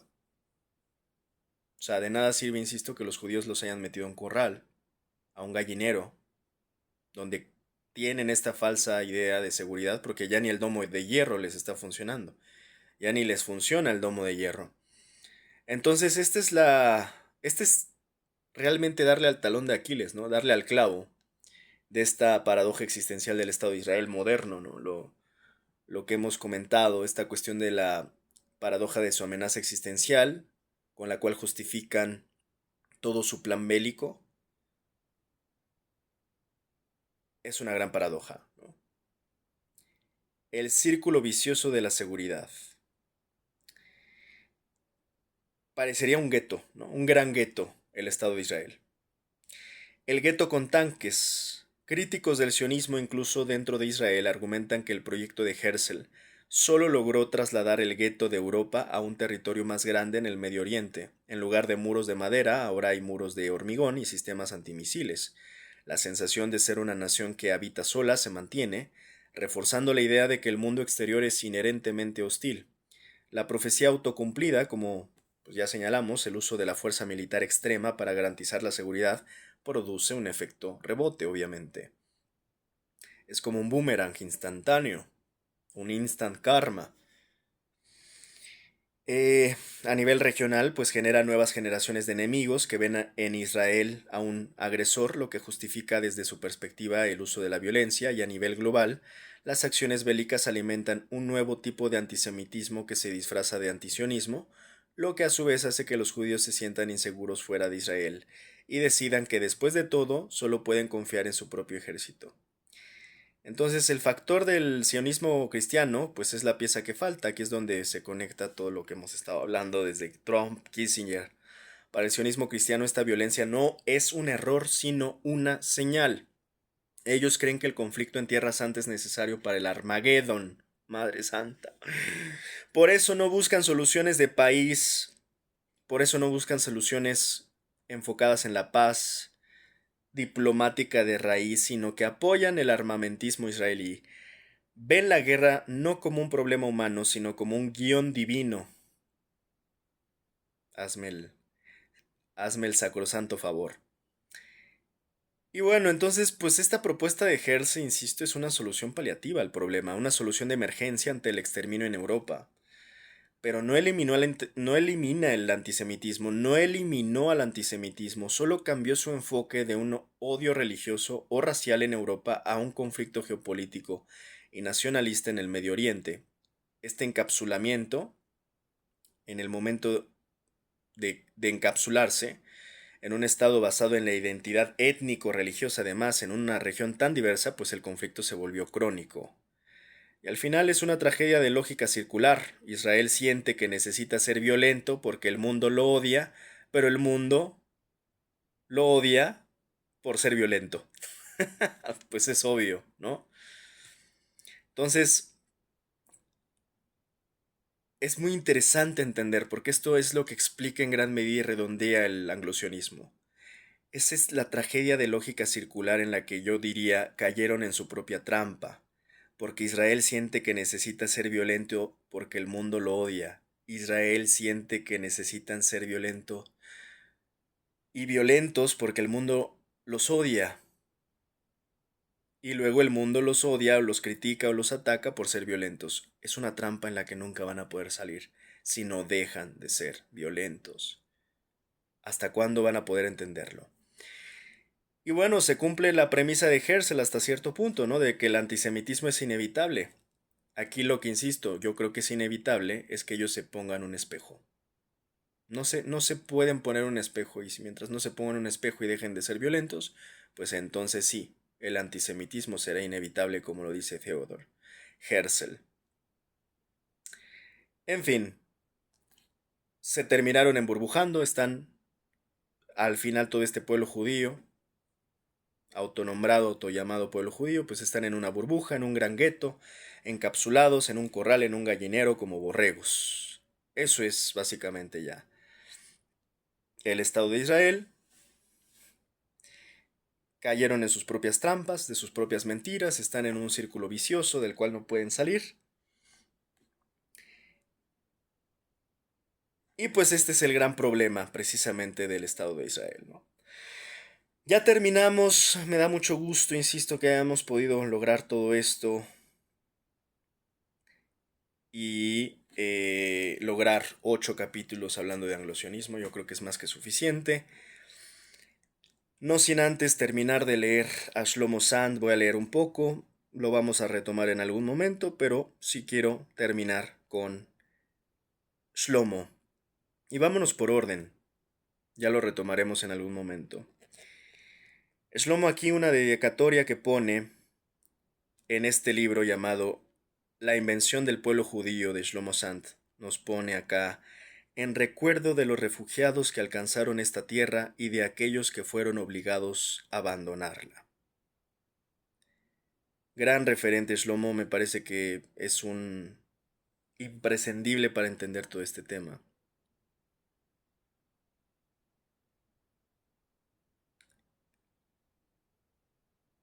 Voy a leer una parte aquí del prefacio que dice: este libro fue escrito originalmente en hebreo. Mi lengua materna es realmente el yiddish, pero el hebreo ha quedado como la lengua de mi imaginación, probablemente de mis sueños y ciertamente de mi escritura. Decidí publicar el libro en Israel por una razón bastante sencilla. Los lectores a los que inicialmente estaba dirigido eran israelíes, tanto los que se ven a sí mismos como judíos como los que están definidos como árabes, y además vivo en Tel Aviv, donde enseño historia. El libro se publicó a principios de 2008 y su acogida fue un tanto dispar. Los medios audiovisuales se mostraron profundamente interesados y me invitaron a participar en muchos programas de radio y televisión. También la prensa prestó atención a mi estudio, la mayor parte en términos favorables. Por el contrario, los representantes del cuerpo autorizado de historiadores desencadenaron sobre el libro toda su furia, y algunos bloggers exaltados me presentaron como un enemigo del pueblo. Quizá este contraste hizo que los lectores se mostraran indulgentes conmigo, y el libro permaneció 19 semanas en la lista de los libros más vendidos. Para entender estos hechos hay que dirigir una mirada desapasionada sobre Israel y renunciar a cualquier inclinación a favor o en contra. Vivo en una sociedad bastante extraña. Como se dice en el capítulo final del libro, para disgusto de muchos críticos, Israel no puede ser descrito como un Estado democrático, mientras se considere a sí mismo como el Estado del pueblo judío, en vez del órgano que representa a todos los ciudadanos dentro de sus fronteras reconocidas, sin incluir los territorios ocupados. A principios del siglo XXI, el espíritu de las leyes de Israel indica que el objetivo del Estado es servir a los judíos, en vez de a los israelíes, y proporcionar las mejores condiciones para los supuestos descendientes de este etnos, en vez de para todos los ciudadanos que viven en él y hablan su lengua. De hecho, cualquiera que tenga una madre judía puede tener lo mejor de los dos mundos. Es libre para vivir en Londres o Nueva York, con la confianza de que el Estado de Israel es suyo, incluso aunque no desee vivir bajo su soberanía. Sin embargo, cualquiera que no proceda de entrañas judías y que viva en Jaffa o Nazaret, sentirá que el Estado en el que ha nacido nunca será suyo. A pesar de esto, en Israel hay una extraña clase de pluralismo liberal que se debilita en tiempos de guerra, pero que funciona bastante bien en tiempos de paz.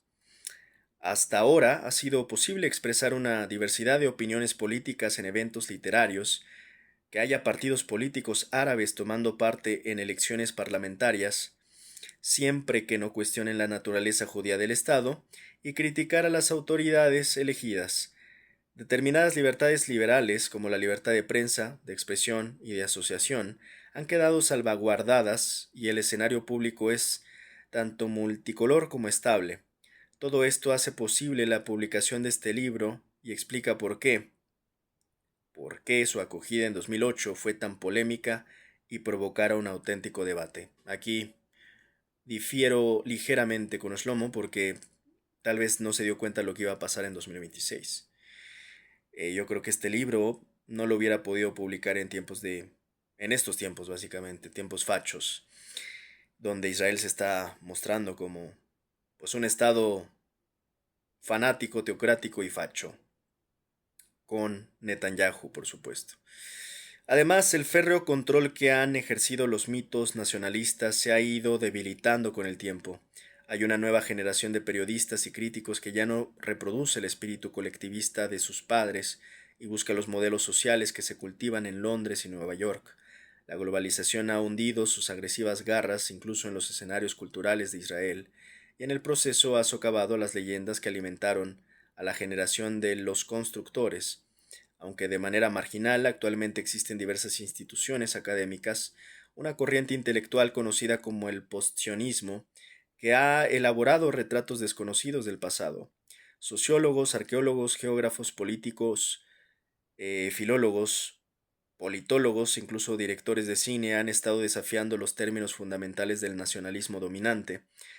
Pero este torrente de información y de perspectivas no ha alcanzado la cima en la que reside, en las universidades y colegios hebreos, una cierta asignatura llamada Historia del pueblo israelita.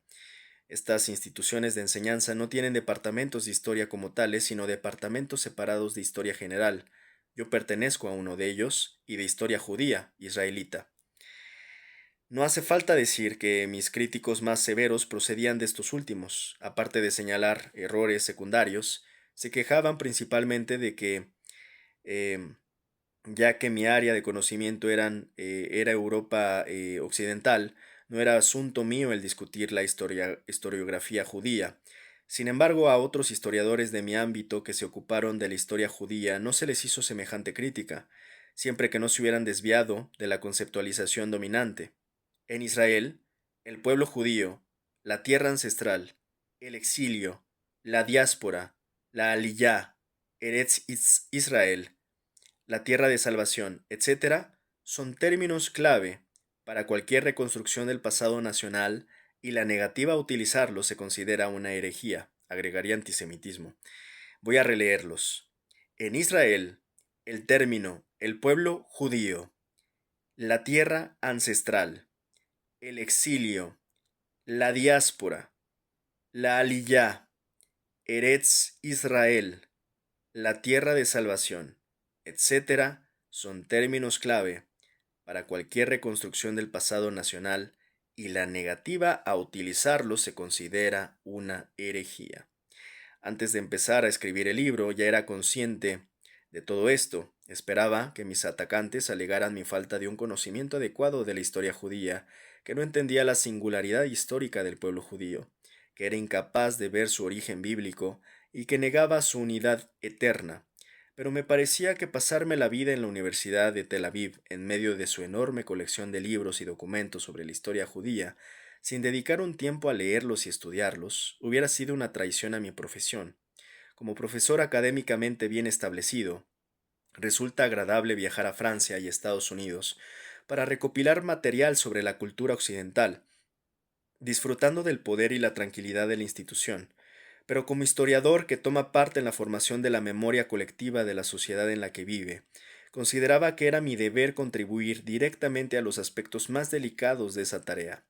Tengo que admitir que la disparidad entre lo que sugería mi investigación sobre la historia del pueblo judío y la manera en que esa historia se entiende en general, no solo en Israel sino en el mundo en general, me produjo el mismo impacto que más tarde produciría en mis lectores. En general, los sistemas educativos te enseñan a empezar a escribir después de haber acabado de reflexionar. te enseñan que debes conocer tu conclusión antes de empezar a escribir. Así fue como obtuve mi doctorado. Pero en este caso me encontré repetidamente desconcertado según trabajaba en la composición. En el momento en que empecé a aplicar los métodos de Ernest Gellner, Benedict Anderson y otros, que provocaron una revolución conceptual en el campo de la historia nacional, los materiales con los que me encontraba en mi investigación aparecían iluminados por perspectivas que me llevaron por direcciones inesperadas. Tengo que dejar claro que apenas realicé nuevos hallazgos, prácticamente todo este material había sido desvelado por historiógrafos sionistas e israelíes. La diferencia estaba en que algunos elementos no se les había prestado suficiente atención, otros fueron inmediatamente barridos debajo de la alfombra de los historiógrafos y otros más fueron olvidados porque no encajaban en las necesidades ideológicas del desarrollo de la identidad nacional. Resulta asombroso que gran parte de la información que se cita en este libro siempre ha sido conocida dentro de los limitados círculos de la investigación profesional, pero invariablemente se perdía en el camino hacia el escenario de la memoria pública y pedagógica. Mi tarea consistió en organizar la información histórica de un modo nuevo, desempolvar los viejos documentos y reexaminarlos continuamente.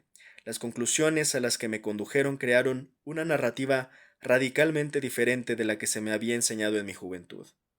Desafortunadamente, pocos de mis colegas, los profesores de historia en Israel, consideran que sea su deber emprender la peligrosa misión pedagógica de exponer las convencionales mentiras sobre el pasado. Por mi parte, yo no hubiera podido seguir viviendo en Israel sin escribir este libro. No creo que los libros puedan cambiar el mundo, pero cuando el mundo empieza a cambiar, éste busca libros diferentes. Puedo ser un ingenuo, pero mi esperanza es que este trabajo sea uno de ellos. Tel Aviv, 2009. Ya nada más con este prefacio te puedes dar cuenta de la calidad de Shlomo Sand, de su calidad profesional, de su calidad como historiador, y sí me parecía importante leer el prefacio, de entrada, porque, bueno, pues para leer un libro hay que leerlo en su totalidad e integridad. Insisto, aquí te puedes dar cuenta de su seriedad, profundidad, rigor, nada más leyendo el prefacio. Nos faltan 352 páginas. Vamos a leer la introducción. Las cargas de la memoria. Una nación es un grupo de personas unidas por un error compartido sobre su ascendencia y un desagrado compartido hacia sus vecinos. Carl Dodge, Nationality and Its Alternatives, 1969. No creo que hubiera podido escribir el libro sobre nacionalismo que he escrito si no hubiera sido capaz de llorar con ayuda de un poco de alcohol, con canciones populares. Ernest Gellner, Reply to Critics, 1996. Estamos en otro nivel. Aquí, no con los sonsoneguis de la esquina del barrio. Estamos en otro nivel absolutamente académico, intelectual, cuando estamos leyendo a Shlomo Sand. Este libro es un trabajo de historia. No obstante, comienza con varios relatos personales que, como todos los escritos biográficos, exigen una abundante cantidad de imaginación para cobrar vida. Empezar de esta manera es menos extraño de lo que los lectores pueden imaginar en principio.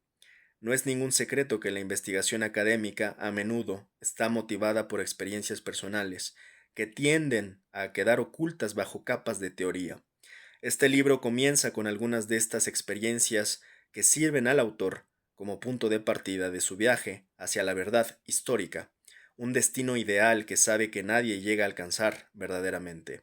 Los recuerdos personales son poco fiables, no conocemos el color de la tinta con la que se escribieron, y por ello hay que considerar el relato de los siguientes encuentros como inexacto y parcialmente ficticio, aunque no más que cualquier otro tipo de texto biográfico. En cuanto a su conexión, posiblemente problemática con la tesis central de este libro, los lectores la descubrirán según vayan avanzando. Ciertamente el tono del relato es algunas veces irónico, incluso melancólico, pero la ironía y la melancolía tienen su función, y conjuntamente pueden ser un atuendo adecuado para un trabajo crítico que busca aislar las raíces históricas y la naturaleza cambiante de la política de identidad en Israel. La identidad en movimiento. Primer relato. Dos abuelos emigrantes. Su nombre era Shulek. Más tarde, en Israel se le llamó Shaul. Nació en Lodz, Polonia, en 1910, tras la Primera Guerra Mundial. Su padre falleció a causa de la gripe española y su madre entró a trabajar a jornal en una planta textil cerca de la ciudad. Me voy a adelantar un poquito estos dos relatos eh, para leer y aprovechar que todavía tenemos un poquito de tiempo. Son tres relatos, creo. Vamos a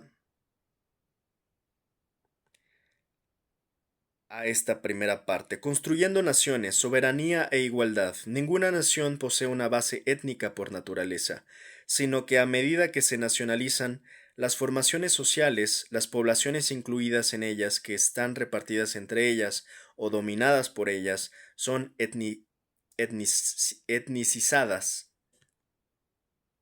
Etnicizadas, sí, correctamente. De hecho, creo que es la primera vez que leo esto así.